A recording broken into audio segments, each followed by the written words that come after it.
अस्सलाम वालेकुम नाजरीन, आप देख रहे हैं फोर कॉर्नर्स विद तारड़। मैं हूं शाजिया नैयर। मेरे साथ वाशिंगटन डीसी से साजिद तारड़ साहब मौजूद हैं। अस्सलाम वालेकुम साजिद साहब, वेलकम टू द प्रोग्राम। वालेकुम सलाम, thank you so much Shazia. Sajid साहब, कैसा मौसम है? हमारे पास तो यहाँ पे सर्दी स्टार्ट हो चुकी है और काफी हद तक सर्दी जो है वो अपने अरूज पर है। तो आपकी तरफ मौसम कैसा है? हमारी सर्दी तो शुरू है लेकिन अभी इतनी ज़्यादा नहीं हुई। परसों भी 68 था। शाम को थोड़ी ठंड होती है लेकिन स्वेटर जर्सी के साथ भी गुजारा हो सकता है। लेकिन आपको पता हमारे यहाँ पे क्रिसमस का सीज़न है और अमेरिकन कल्चर में एक बात है कि लोग दुआ करते हैं कि वाइट क्रिसमस हो। तो कई दफ़ा सुनी जाती है और क्रिसमस के आसपास वॉशिंगटन डीसी एरिया में थोड़ी सी स्नो फ्लेक्स आते हैं जिससे क्रिसमस की सेलिब्रेशन जो है उसको तकवीत मिलती है, लोग खुशी मनाते हैं। लेकिन ज़्यादा सर्दी जो है वो जनवरी और फरवरी में ज़्यादा होती है। अच्छा साजिद साहब, आज के प्रोग्राम में हम लोग बात करने जा रहे हैं जो डेमोक्रेसी समिट चल रहा है उसके हवाले से कि अमेरिका ने पाकिस्तान ने जो डेमोक्रेसी समिट है उसमें जाने से इनकार कर दिया है। इसके पीछे एक वजूहात कुछ और भी हो सकती हैं, लेकिन एक वजह जो मुझे समझ आ रही है, अब आप से मैं जानना चाहूंगी कि क्योंकि चाइना और पाकिस्तान एक दूसरे के बहुत क्लोज हैं, तो शायद इस वजह से पाकिस्तान ने वहां जाने से इनकार किया क्योंकि चाइना को मदऊ नहीं किया गया। और एक और इसके साथ ही क्वेश्चन मेरा होगा आपसे कि जिस तरह से अमेरिका 2 दिहाइयों तक पाकिस्तान समेत बाकी ममालिक को जो बेवकूफ़ बनाया गया सिक्योरिटी के नाम पर, तो क्या अब डेमोक्रेसी के नाम पर भी वही चूरन बेचा जाएगा जिस तरह से पहले 2 दिहाइयों तक अमेरिका ने अपनी बादशाहत कायम करने के लिए किया? आप क्या समझते हैं, पाकिस्तान के ना जाने की क्या वजूहात है वहां पर? देखिए, पाकिस्तान के ना आने की वजह तो यही थी कि ताइवान की वजह से चाइना अपसेट है और पाकिस्तान के अंदर चाइना की बहुत ज़्यादा इन्वेस्टमेंट है। सी पैक चाहे रुका हो लेकिन फिर भी काफ़ी पैसे आ रहे थे, काफ़ी प्रोजेक्ट्स की बात हो रही है। और दूसरा जो इस वक्त अमेरिका का झुकाव ज़्यादा इंडिया की तरफ है वो भी एक रीज़न हो सकती है, बल्कि है, क्योंकि इस वक्त वाइट हाउस की सबसे ज़्यादा अपॉइंटमेंट्स जो हैं वो इंडियन हैं। पहले 50 दिनों में उन्होंने 55 अपॉइंटमेंटें की हैं। अभी रिसेंटली एक IMF में इंडियन डिसेंट की खातून आई हैं। दूसरा मिस्टर भागवान को उन्होंने अपॉइंट किया है जो इस वक्त वाइट हाउस की आने वाले दिनों में अपॉइंटमेंट्स के होंगे। और यहाँ पे जो सबसे ज़्यादा एक जो लम्हा फिक्रिया था, दोनों Indian born first generation Indian American है।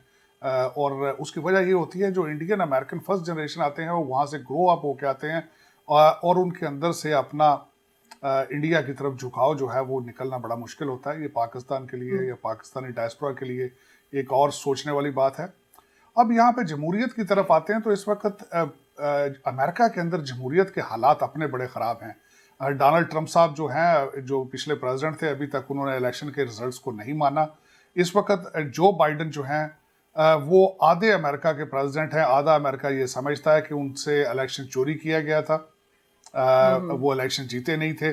कोविड की वजह से मेल इन वोटिंग हुई थी जिस पे आधा अमेरिका समझता है उनके साथ धोखा हुआ है। तो अमेरिका के अंदर जमहूरियत के हालात सब खराब हैं। लेकिन इस वक्त इंडो पैसिफिक के अंदर जो हालात इस वक्त साउथ चाइना सी में इस वक्त चाइना जो है उभरती हुई सुपर पावर बन के आगे आ रहा है।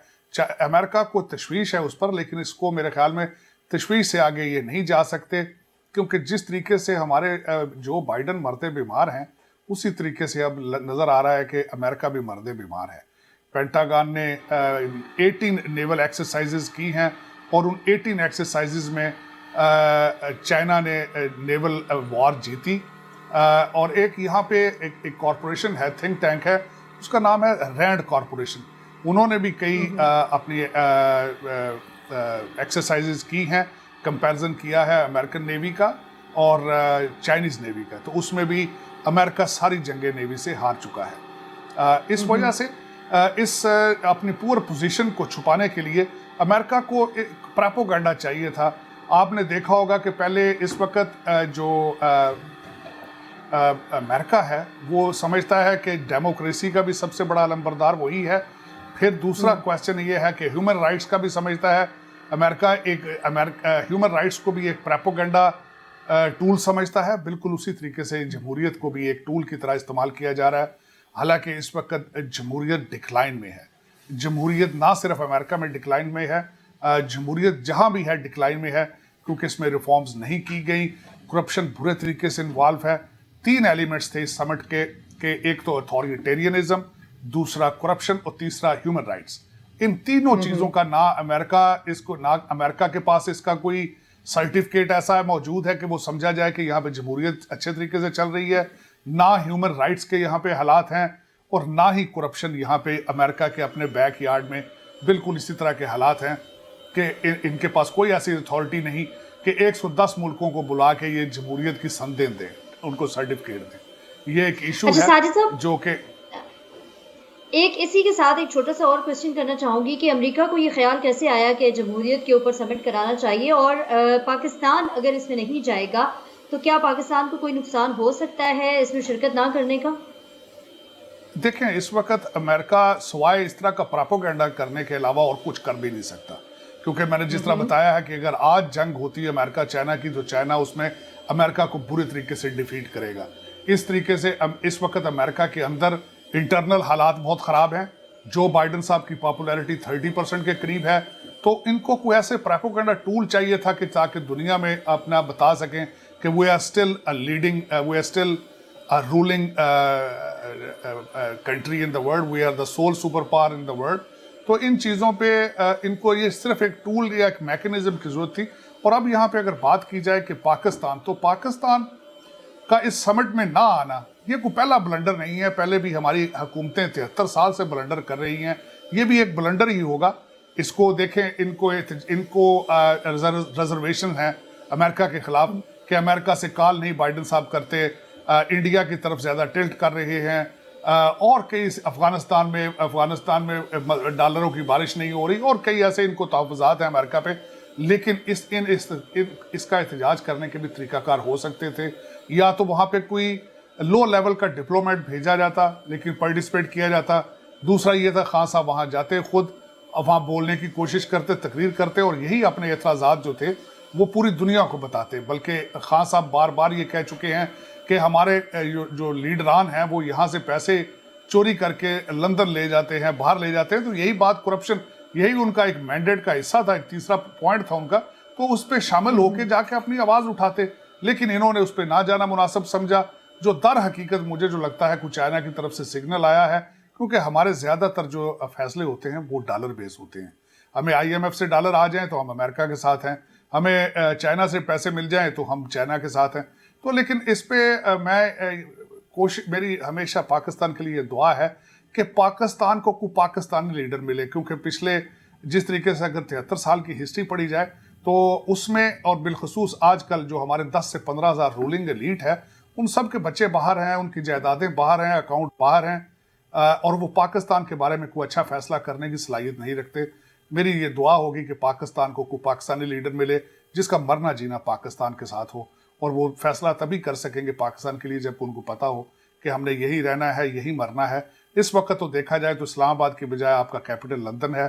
जो भी लोग, आपकी ब्यूरोक्रेसी, जुडिशरी, आपकी जो भी रूलिंग एलीट, जो भी सियासतदान है, वो यहाँ से मार धार करके लंदन जाते हैं, लंदन से वापस आ जाते हैं, फिर वापस चले जाते हैं। तो इस वक्त तो देखा जाए तो आपके ज़्यादातर जो लोग आपके रूलिंग एलीट हैं, उनके interest they are not in Pakistan. अच्छा, साजिद साहब, गवादर के हवाले से बात करना चाहूंगी। गवादर में जारी एहतजाज को 1 माह के करीब होने वाला है, और अगर देखा जाए तो एहतजाजी सियासत से हुकूमत में आने वाली PTI इस एहतजाज की अहमियत को नहीं समझ पा रही है। आप क्या कहेंगे इसके ऊपर? ग्वादर में लोग तकरीबन 1 महीने से बैठे हैं। जमात इस्लामी के जो वहाँ अमीर हैं वो उसको लीड कर रहे हैं। मैंने उनके मुतालबात और उस सिचुएशन को समझने की कोशिश की। उनके मुतालबात जो हैं वो जायज़ हैं। सबसे बड़ा मुतालबा ये देखें, मैं जिस तरह आपको पहले बता रहा था कि हमारे ओवरसीज रूलिंग एलीट जो पाकिस्तान में है वो पाकिस्तान के बारे में फैसले नहीं करते। सबसे बड़ा मुतालबा उनका ये था, जो चाइनीज़ ट्रेलर जो फिशिंग करते हैं उनको पाकिस्तानी गवर्नमेंट ने लाइसेंस दिए हुए हैं, और वो वहाँ पे पाकिस्तान की हदूद में आके मछलियाँ पकड़ कर चाइना लेके जा रहे हैं। ये तो अपने लोगों को भूख से मारने के मुतरादिफ है कि आपने अपने बलोची ग्वादर के रिहायशी लोगों को उनकी कमर में छुरा घोंपा आपने। एक तो उनका ये था कि वो ट्रेलर्स जो आते हैं उनको रोका जाए। दूसरा उनका था कि हमें साफ पानी मुहैया कराया जाए, ये भी उनका हक बनता है, एज ए पाकिस्तानी गवर्नमेंट की रिस्पॉन्सिबिलिटी है उन्हें साफ पानी दिया जाए। तीसरी उनकी शर्त ये थी کہ جو 5-5 دفعہ ہمیں دن میں چیک پوسٹوں پہ روکا جاتا ہے وہ بھی کمزوری ہے. آپ کو ان کی انٹیلیجنس کرنی ہے, آپ کو ان پہ اعتبار نہیں ہے تو کوئی اس کا اور طریقہ کار ڈھونڈے. دن میں 5-5 جگہ کھڑا کر کے ان کی تلاشیاں لینا یہ بالکل غلط بات ہے, ایک سائیکولوجیکل وارفیئر ہے ان کے خلاف. 5واں ان کا یہ تھا کہ ہمیں ایران کیونکہ نزدیک پڑتا ہے, ہمیں ان کے ساتھ ٹریڈ کرنے کی اجازت دی جائے, ہمارا بارڈر جو ہے وہ اس کو کھولا جائے یا فلیکسیبل کیا جائے. اب اس میں یہ بات ہے, یہ بھی پاکستانی حکومت کی کمزوری ہے. یا تو ان کے فائنینشیل اتنے سٹرانگ ہونے چاہیے, ان کے پاس مارکیٹ پلیس ہو, ان کو چیزیں اپنی بیچنے کی, چیزیں خریدنے کی کوئی ایسی جگہ موجود ہو تاکہ ان کو ضرورت ہی محسوس نہ ہو کہ وہ ایران کے ساتھ ڈیلنگ کریں. لیکن اب اگر آپ وہ پرووائڈ نہیں کر پاتے تو آپ کو ان کی باتیں سننی چاہیے. لیکن افسوس کے ساتھ ہے کہ وہ 1 مہینے سے وہاں بیٹھے ہیں, اور وہاں میں بیٹھنے سے صرف بیٹھے نہیں ہیں, اس احتجاج میں ان کے ساتھ عورتیں اور بچے بھی شامل ہیں. اور اس وقت میں نے دیکھا ہے کہ اس کو آپ کا میڈیا بالکل کور نہیں کر رہا. اس وقت بلوچستان یا گوادر کے بارے میں بات کرنا بالکل اسی طریقے سے ہے کہ آپ کو اجازت نہیں دی جا سکتی کہ آپ اس کو کور کریں. لیکن میں نے ڈرون کے ذریعے جو کوریج ان کی دیکھی ہے تو ٹھاٹھے مارتا سمندر تھا, لوگوں کا بیٹھا ہے, دھوپ کے نیچے بیٹھے ہیں, بچے بوڑھے بزرگ سارے بیٹھے ہیں. لیکن میرے خیال میں گورنمنٹ کو چاہیے کہ ان کو توجہ دے, اور جس طریقے سے چائنیز لوگوں کو آپ نے وہاں ہر چیز کی اجازت دے دی ہے, جس طرح آپ نے یہی لگتا ہے کہ گوادر مسلسل بیچ دیا ہے, یا تو پھر یہ لوگ بھی آپ بیچ دیتے ان کے ہاتھوں تاکہ وہ ان کے پیٹ کا خیال رکھتے. لیکن اگر یہ نہیں ہے تو یہ کس نے یہ فیصلہ کیا؟ میرے خیال میں اس کا احتساب ہونا چاہیے جس نے ان چائنیز ٹریلرز کو اجازت دے کے پرمٹ دیے کہ آپ پاکستانی علاقے کے اندر آ کے مچھلیاں پکڑ کر چائنا لے جائیں. لیکن آپ کا ہر فیصلہ اسی طرح ہے, آپ کا ہر فیصلہ بکا ہوتا ہے, ہر فیصلے کے پیچھے لگ رہا ہوتا ہے کہ کسی نے اس میں پاکستان کے انٹرسٹ کو بیچا ہے. آپ کے ہر فیصلے میں یہی نظر آتا ہے. اچھا ساجد صاحب, 1 ماہ سے یہ احتجاج ہو رہا تھا, لیکن اس سے پہلے وزیر اعظم کی طرف سے سخت ایکشن کی بات نہیں کی گئی, لیکن یہ بات اب کی گئی ہے. اور دوسری چیز یہ کہ جب مچھلیوں کا غیر قانونی شکار کافی عرصے سے چل رہا تھا, تو آپ کیا سمجھتے ہیں, کیا اس میں گوادر انتظامیہ بھی انوالو ہو سکتی ہے؟ اس میں دیکھیں, پاکستان گوادر انتظامیہ یا جس نے بھی کیا ہے سارے فیصلے غلط ہیں. گوادر میں جو لوگ, ان کو اعتماد میں کیوں نہیں لیا گیا, ان کے اعتراضات کیوں نہیں سنے جاتے؟ گوادر کو آپ ایک فورن ٹیریٹری کے طور پہ کیوں ٹریٹ کرتے ہیں؟ ان کو دے آر پاکستانی. آپ کا فرض بنتا ہے ان کی شکایات کا ازالہ کیا جائے, ان کو سنیں, آپ دیکھیں. جس طرح اگر آپ وزیر آباد تک لوگ آئیں تو ان کی باتیں سن لیتے ہیں, تو ان کی باتیں کیوں نہیں سنتے جب وہ 1 مہینے سے وہاں بیٹھے ہیں؟ لیکن پھر وہی بات آتی ہے کہ ہمارے اسلام آباد میں جو بسنے والے یا جو آپ کے 15-20 ہزار رولنگ ایلیٹ ہے, ان کے کان بالکل بند ہیں, کیونکہ ان کے انٹرسٹ, ان کی نظریں لندن, نیو یارک اور کینیڈا پر ہیں. اسی وجہ سے وہ پاکستان کے بارے میں ان کو پاکستانی نظر نہیں آتے. وہ دے آر بلڈی سویلینز, چاہے بھوک سے مریں, چاہے گرمی سے مریں, چاہے جس طرح مریں, ان کے بارے میں کوئی فیصلہ کرنا وہ اپنی ڈیوٹی نہیں سمجھتے. وہ اچھا ساجد صاحب, وزیر اعظم صاحب کی پشاور کی تقریر آپ نے یقیناً سنی ہوگی, اس میں کوئی نئی بات تو ایسی نہیں تھی. 3 سال سے وہی ایک تقریر ہے جو پاکستانی عوام سن رہی ہے, اور وہی باتیں ہیں جو بار بار دہرائی جا رہی ہیں.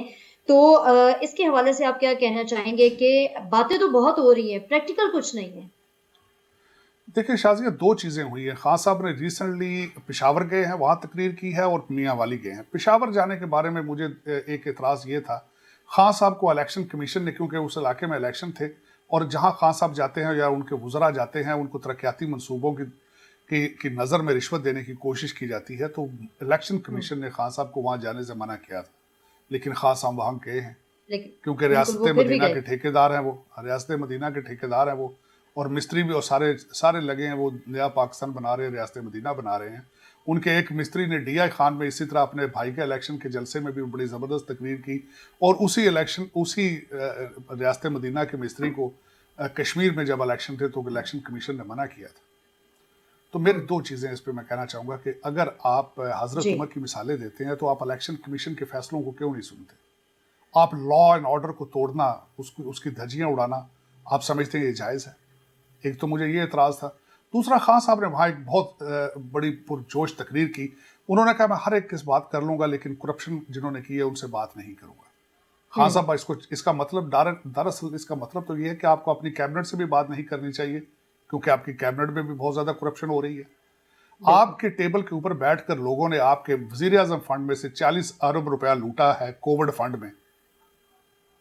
آپ کو چاہیے ان سے بھی باتیں بند کریں, آپ اور دوسروں ان سے کے باتیں خلاف بھی نہیں کریں. تحقیقات ہونی چاہیے, جیسے آپ کہتے کچھ ہیں نہیں, کہ احتساب سب کے لیے. ہم لوگ پچھلے 4 سال سے یہ دیکھ رہے, بلکہ زیادہ ٹائم ہو گیا, کہ نیب کی طرف سے جب بھی پریس ریلیز آتی ہے اس میں یہ لکھا ہوتا ہے کہ احتساب سب کے لیے ہے, سب کے لیے برابر پالیسی پہ کام ہو رہا ہے. اگر یہ احتساب سب کے لیے ہے تو پھر حکومت میں بیٹھے ہوئے جو کرپٹ عناصر ہیں وہ نیب کو کیوں نہیں نظر آ رہے, وہ وزیر اعظم صاحب کو کیوں نہیں نظر آ رہے ہیں؟ دیکھیں اس کے بارے میں یہ 40 ارب روپیہ کا جو کرپشن ہوئی ہے اس کے بارے میں DW نے ایک بڑی مفصل قسم کی رپورٹ پیش کی ہے, انہوں نے بلکہ ایک پروگرام کیا ہے. اس میں حیران ہو گیا تھا کہ اس میں گورنمنٹ کی طرف سے کسی پورٹ فولیو والے کسی وزیر نے کوئی جواب نہیں دیا. مسرت جمشید چیمہ صاحب ہیں, انہوں نے اس کو کلیریفائی کرنے کی ناکام کوشش کی ہے. انہوں نے DW والوں نے بالکل رپورٹ بتائی ہے کہ کس طریقے سے بایو میٹرک کے ذریعے فراڈ کیا گیا ہے, کس طریقے سے یوٹیلیٹی سٹورز والوں نے لوٹا ہے, کس طریقے سے سارا کچھ بتایا ہے. اور بلکہ اس کے اوپر آپ کی اکاؤنٹس ڈپارٹمنٹ اکاؤنٹنٹ جنرل انہوں نے رپورٹ پیش کی تھی. آپ نے تو بلکہ چھپا جانا تھا, آپ تو عزم کر چکے تھے. یہ تو IMF والوں کا بھلا ہو کہ انہوں نے یہ چیزیں باہر نکالی ہیں. لیکن میں خان صاحب سے یہ ریکویسٹ کروں گا کہ مدینہ کی ریاست کی جب آپ اینٹیں لگا رہے ہیں تو یہ بھی دیکھیں کہ آپ کے ٹیبل کے اوپر لوگ کیا کر رہے ہیں. آپ ان کو نظر انداز کر دیتے ہیں, آپ رنگ روڈ کو بھول جاتے ہیں, آپ اس وقت سائی وال حادثے والوں کو انصاف کی کوئی بات نہیں ہے, ماڈل ٹاؤن کے لوگ ویسے در بدر پھر رہے ہیں, مشیل خان کو اس وقت کوئی انصاف نہیں ملا ہے. میرے خیال میں آپ یہ دیکھیں کہ جب یہ ساری چیزیں کرتے ہیں تو پھر یا تو آپ ریاست مدینہ کو, میرے خیال میں اس وقت جو خان صاحب کا ایک المیہ ہے, جو خان صاحب یہ ایک تو ریاست مدینہ کے بارے میں جو انہوں نے اتنا کر کے اور اس کے بعد افسوس کے ساتھ کہ اتنی مبارک جگہ کا نام لے کر پھر آپ ڈبل سٹینڈرڈ اس میں رکھتے ہیں. یہ خان صاحب کو چاہیے یا تو ان دونوں میں سے ایک چیز پہ کو پک کریں اور اجتناب کریں کہ ریاست مدینہ کو اس طریقے سے آپ کر کے جائیں گے کہ لوگ دوبارہ کس طرح اعتبار کریں گے آپ سے کہ آپ نے مذہب کا کارڈ کھیلتے ہیں ہر جگہ پہ. جب آپ کنٹینر پہ تھے تو اس وقت آپ کا جو تھا سٹینڈرڈ کچھ اور تھا, میوزک تھا, ڈانس تھا. آج آپ ریاست مدینہ ہے, رحمت العالمین اتھارٹی بنا دی ہے آپ نے بالکل 90 ڈگری یو ٹرن لے کر اب آپ اس وقت TLP کے ساتھ اپنے نشستیں بھی آپ ان کے ساتھ شیئر کرنا چاہتے ہیں. تو میرے خیال میں بالکل جس طرح آج میں یہ بتانا چاہوں گا کہ خان صاحب جب آئے تھے یہاں پہ ڈونلڈ ٹرمپ صاحب سے ملنے تو واپس جا کے بھنگڑے ڈالے تھے. انہوں نے کہا تھا کہ میں آج دوبارہ ایک دفعہ ورلڈ کپ جیت کے آیا ہوں, اور آج آپ اسی امریکہ کو جو ہے وہ آپ ان کے کبھی ڈیفینیٹلی ناٹ کہتے ہیں, کبھی ان کی انویٹیشن پہ ریفیوز کرتے ہیں. بالکل آپ نے پوری دنیا کو اور ہر پاکستانی کو کنفیوز اور نروس کر دیا ہے. میرے خیال میں ان کو چاہیے کہ اپنے راستے کلیئر کریں, اپنی پالیسیز کلیئر کریں تاکہ خود بھی کسی منزل پہ پہنچ سکیں اور پاکستانی بھی کسی منزل پہ پہنچ سکیں. لیکن اب دیکھیں میرے خیال میں تو اب کافی دیر ہو چکی ہے, خان صاحب کے پاس میرے خیال 1 سال بچا ہے. دیکھیں اس سال میں خان صاحب کیا کرتے ہیں. خان صاحب کی کیبنٹ میں بلکہ یہاں پہ وہ ایک وائرل ہو چکی ہے ویڈیو, یعنی کہ ایک وزیر کی جو امریکہ آئے تھے شہریار افریدی صاحب, وہ بھی دیکھی جا رہی ہے کہ فرانس میں کس طریقے سے ایک جرنلسٹ کو دھمکیاں دے رہے ہیں. لیکن اس پہ کوئی نوٹس نہیں ہے کسی کا بھی. اس ہمارے صدر پاکستان صاحب نے گورنر سندھ کے ریزیڈنس پہ جا کے گورنر ہاؤس کے اندر اپنے بچے کی بزنس ڈیل کی, اس کے اوپر بھی کوئی کسی کا کوئی ریئیکشن نہیں ہے. تو اس وقت Pakistan is directionless, Pakistan is a leaderless. لیکن دعا کریں, میری دعا اگلی یہ ہوگی جس طرح میں تبدیلی کا, اس تبدیلی سرکار کا میں بھی وکٹم ہوں, میں بھی پاکستان میں تبدیلی کے خواب دیکھتا رہا ہوں اور یہ کوئی جرم نہیں ہے. لیکن میری اگلی دعا یہ ہوگی کہ اللہ تعالیٰ پاکستان کو کوئی پاکستانی لیڈر دے جس کی جائیدادیں یا جس کے بچے لندن میں نہ ہوں, یا ایسی کیبنٹ ہو آپ کے پاس. اگلی کیبنٹ بھی دیکھیں کیا ہوگی, کون سی کیبنٹ ہوگی اور کون سے MNAs ہوں گے آپ کے. میں وہ بھی بتاتا چلوں آپ کو کہ یہی وزیر, یہی MNA اپنی اپنی پارٹیوں سے جہاں سے آئے تھے وہاں واپس جائیں گے, دوبارہ الیکشن لڑیں گے, پھر دوبارہ یہ اسمبلیوں میں آئیں گے اور اسی طرح دوبارہ پھر کیبنٹ میں بیٹھے ہوں گے. اسی طرح ان کی جائیدادیں باہر ہوں گی, ان کے بچے باہر ہوں گے اور فیصلے بھی باہر کے والے ہی ہوں گے. اور میری یہ دعا ہوگی اللہ تعالیٰ پاکستان کو پاکستانی لیڈر پرووائڈ کرے. اچھا ساجد صاحب, وزیر اعظم صاحب نے پشاور میں تقریر تو بہت لمبی چوڑی کی تھی, لیکن اس میں سے ایک چیز بڑی زبردست ہائی لائٹ ہوئی کہ پاکستان دنیا کا سب سے سستا ترین ملک ہے. یہاں پہ لوگ مہنگائی سے مر رہے ہیں, خودکشیوں پہ مجبور ہیں, 2 وقت کی روٹی کمانا ان کے لیے ناممکن ہو چکا ہے, اس قدر مہنگائی ہو چکی ہے. وزیر اعظم صاحب کن آنکھوں سے پاکستان کو دیکھ رہے ہیں؟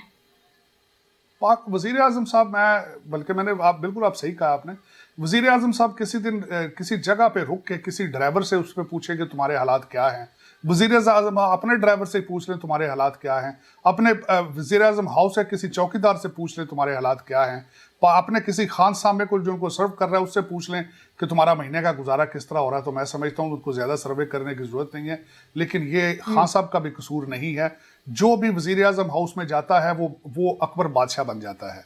उसके आसपास चंद ऐसे खुशामदी लोग मौजूद होते हैं जो उसको कहते हैं जी कि लोग आपका नाम ले लेके आप नमाजें पढ़ रहे हैं, आपको दुआएं दे रहे हैं, बाहर सब अच्छे की रिपोर्ट है। खान साहब भी उसी मर्ज का शिकार हैं, लेकिन खान साहब को चाहिए कि जिस तरीके से आप रियासत मदीना की बात करते हैं, हज़रत उमर की बात करते हैं, तो आप छुप के जाके शहर का दौरा करें ना करें, अपने चौकीदार से पूछ लें, अपने माली से पूछ लें उसका बजट महीने का किस तरह बनता है, तो आपको पता चल जाएगा पाकिस्तान सबसे सस्ता है या पाकिस्तानी किस तरीके से अब सिसक के ज़िंदगी गुजार रहे हैं।